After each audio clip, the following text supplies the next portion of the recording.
ঈদ মুবারক। সংযমতার মাস শেষে খুশির ঈদ এসেছে।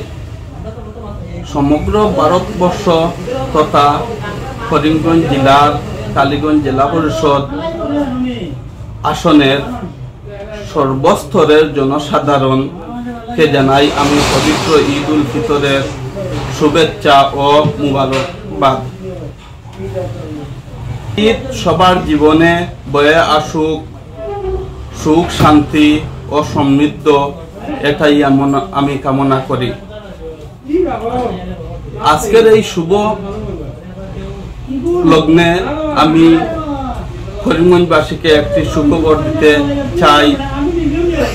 আসন্ন পঞ্চায়েত নির্বাচনে কালীগঞ্জ জেলা পরিষদ আসনে আমার স্ত্রী রেজওয়ানা বেগম কংগ্রেসের মনোনয়ন চেয়ে আবেদন করেছেন।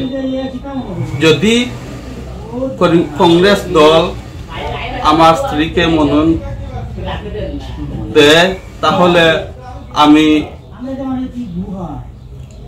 এইবার নির্বাচনে অবতীর্ণ হব। আর কালীগঞ্জ জেলা পরিষদ অঞ্চলের সর্বস্থলের জনসাধারণের কাছে আমি সাহায্য সহযোগিতা কামনা করি।